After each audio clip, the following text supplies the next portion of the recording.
Back to our channel. Self help group మహిళలు, అదే మహిళా సంఘాల కోసం మళ్ళీ ఇంకొక కొత్త గుడ్ న్యూస్ తీసుకొని వచ్చా. సో గుడ్ న్యూసే కాదు, ఇది గోల్డెన్ న్యూస్ కూడా. ఇప్పటి వరకు 10 లక్షల రూపాయలు వడ్డీ లేకుండా రుణాల విషయం మనం మాట్లాడుకున్నాం.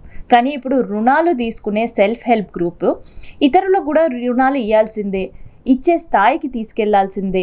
అండ్ దాంతోపాటు ఆ రుణాలు తీసుకొని వ్యాపారం చేయాలని, లేదంటే వ్యాపారం స్టార్ట్ చేయాలని ఎంతోమంది మహిళలు ఒక కళ అంటుంటారు కదా, ఆ కళలను నిజం చేయాలని కూడా ప్రభుత్వం అనుకుంటుందేమో. సో అందుకనే ఈసారి ఇంకొక కొత్త స్కీమ్లను తీసుకొని వచ్చింది. సో అదేంటి తెలుసా? ఎవరైనా ఫార్మర్స్ కావచ్చు, లేదంటే గృహిణీలు కావచ్చు, డైరీ ఫార్మ్స్ ఏర్పాటు చేసుకోవాలి అని అనుకుంటే ఆ గేదెల కొనుగోళ్లపైన 40% సబ్సిడీ ఇవ్వాలని నిర్ణయించుకుంది. అంతేకాదు, గ్రామాలలో ఇల్లులు ఎవరికైనా మంజూరు చేయాల్సి వస్తే అది ఇందిరమ్మ ఇల్లులు మహిళల పేరు మీదనే ఇవ్వాలి అంటూ కూడా సీతక్క నిర్ణయం తీసుకుంది. అంతేకాదు, ఒక 10 నుంచి 15 లక్షల రూపాయల వరకు టర్న్ ఓవర్ ఉండే మహిళా గ్రూప్లకు కావచ్చు, లేదంటే ఈ సెల్ఫ్ హెల్ప్ గ్రూప్ సంబంధించిన మహిళలకు సంబంధించి ఎవరికైనా ఆ టర్న్ ఓవర్ ఉంటే ప్రభుత్వమే వాళ్ళకి బ్రాండింగ్ చేయాలనే ఆలోచన కూడా ఉంది. సో ఇన్ని ఒకేసారి స్కీమ్ అవలంబిస్తారా, నిజంగా అమలులోకి తెస్తారా అని ఆలోచిస్తున్నారు కదా. ఒక్కసారి మంత్రి సీతక్క ఏమంటున్నారో వినేయండి.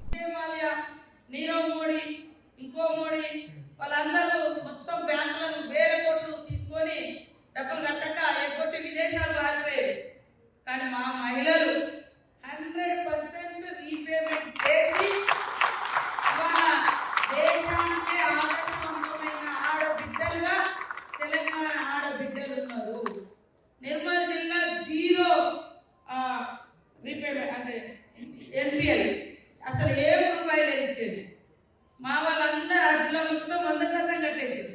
ఇంకా అన్ని జిల్లాలో కూడా 99% అక్కడి వరకు వచ్చింది రీపేమెంట్.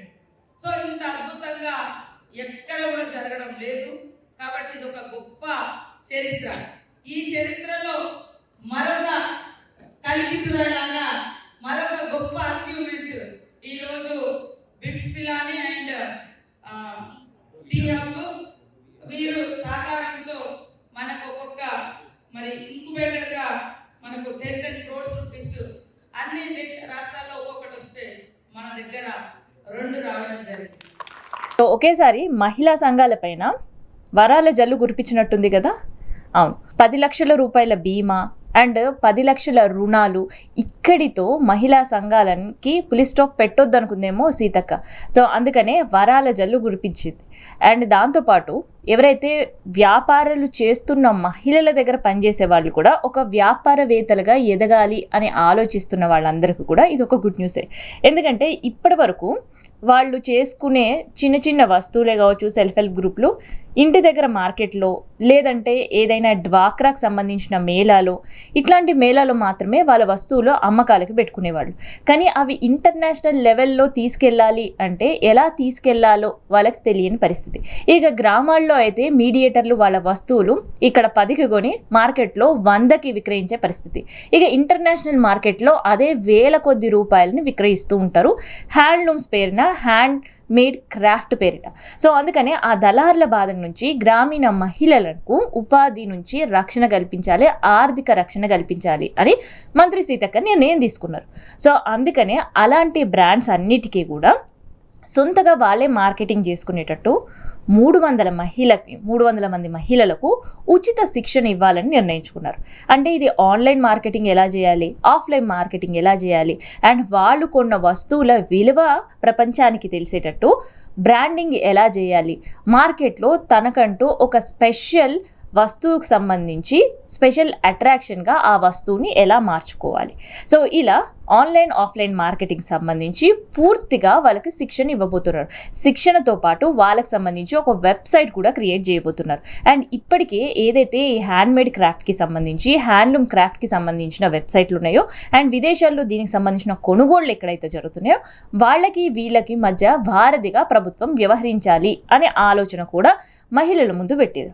సో అందుకనే ఇది ఒక గోల్డెన్ ఆపర్చునిటీగానే మహిళా సంఘాలు దీన్ని తీసుకుంటున్నాయి. ఎందుకంటే రుణాలు తీసుకోవడం, చిన్న చిన్నగా వాళ్ళకి బిజినెస్ స్టార్ట్ చేయడం ఇక్కడి వరకు మాత్రమే ఆగిపోవద్దని ఇప్పటికే పెట్రోల్ బంక్స్లోను, ఆర్టీసీ బస్సుల కొనుగోలులోను సెల్ఫ్ హెల్ప్ గ్రూప్లని ఇన్వాల్వ్ చేశారు. సో అక్కడితో ఆగిపోకుండా ఉండే మహిళలకు ఎవరైతే చదువు లేని వాళ్ళు ఉంటారో, లేదంటే చదువుకు చాలా దూరంగా ఉండే వాళ్ళు ఉంటారో, అక్షరమాల అనే పేరుతో ఇప్పటికే వాళ్ళకి వాళ్ళ సంతకం, బోర్డులు చదవడం, చిన్న చిన్న సెంటెన్స్ చదవడం, లేదంటే ఒక పుస్తకం చదివే అంత నాలెడ్జ్ ఉండేటట్టు వాళ్ళకి ఆల్రెడీ అక్షరమాల పేరుతో ఊర్లలో చదువులు అనేది నేర్పిస్తున్నారు. సో అలా ఈ సెల్ఫ్ హెల్ప్ గ్రూప్లో ఉండి చదువులు నేర్చుకున్న వాళ్ళ కోసం మా అమ్మ మాట అమ్మ ముచ్చట అనే పేరు మీద ఒక రేడియో పెట్టి ఆ రేడియో ఛానల్లో వీళ్ళందరూ కూడా ఉపాధి కల్పించాలి అనే ఆలోచన కూడా సీతక్క ముందు పెట్టింది. అండ్ దాంతోపాటు ఈ వీళ్ళకే డైరీ ఫార్మ్స్ అనే ఆలోచన ఉన్న వాళ్ళకి సబ్సిడీ రూపంలో డైరీ ఫార్మ్స్కి సంబంధించిన లోన్స్ ఇవ్వాలి అనే యోచనలో కూడా ప్రభుత్వం ఉంది. సో ఇట్లా సెల్ఫ్ హెల్ప్ గ్రూప్కి సంబంధించిన చాలా స్కీమ్స్ ఇవాళ ప్రభుత్వం అమలు చేయాలనే ఆలోచనతో ముందుకొస్తుంది. అండ్ ప్రత్యేకంగా ఎంటర్‌ప్రెన్యూర్స్ ఉన్నవాళ్ళు, స్మాల్ స్కేల్ బిజినెస్ ఉండే వాళ్ళకి ఇంటర్నేషనల్ బిజినెస్ వేదిక పైన వాళ్ళు తయారు చేసిన హ్యాండ్లూమ్సే కావచ్చు, హ్యాండ్ క్రాఫ్ట్సే కావచ్చు, విదేశీయులకు కూడా ఎగుమతి చేసేలా ఇక్కడుండే తెలంగాణ సెల్ఫ్ హెల్ప్ గ్రూప్ మహిళలు ఎదగాలనే ఈ పథకానికి సంబంధించిన ముఖ్య ఉద్దేశం. ఇదన్నమాట సెల్ఫ్ హెల్ప్ గ్రూప్కి సంబంధించిన ఒక గుడ్ న్యూస్.